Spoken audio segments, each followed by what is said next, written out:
अस्सलाम वालेकुम, मैं हूं इब्रार शेफ़ और आप देख रहे हैं एएफसी फूड। आज हम आपके लिए बना रहे हैं फ्राइड चिकन केएफसी स्टाइल में। ठीक है, उसके लिए हम यूज़ करेंगे 1.5 किलो चिकन इसमें। ठीक है, 15 ग्राम इसमें हमने डालेंगे अदरक लहसुन का पेस्ट, 15 ग्राम इसमें चिकन पाउडर, 5 ग्राम इसमें डालेंगे ब्लैक पेपर पाउडर और 10 ग्राम इसमें रेड चिली पाउडर डालेंगे और 15 ग्राम इसमें साल्ट डालेंगे। उसके अलावा इसमें 250 ग्राम जाएगा इसमें मैदा और एक आधा लीटर इसमें कुकिंग ऑयल डालेंगे। चिकन ऐड करेंगे।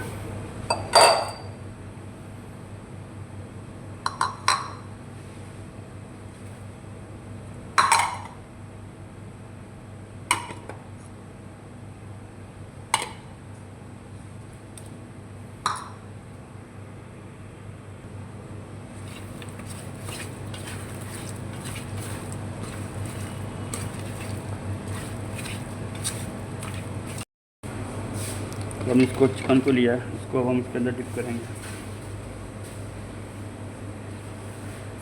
उसके बाद दूध में ऐड करेंगे।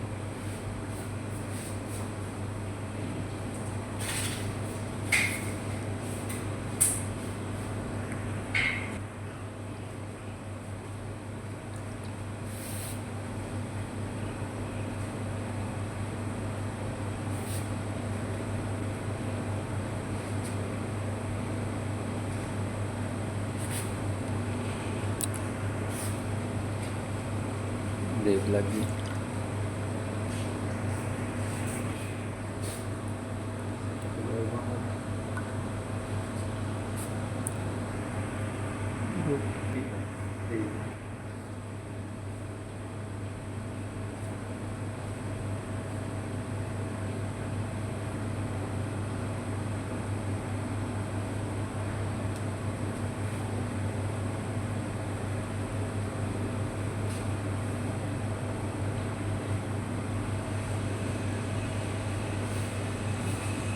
इसको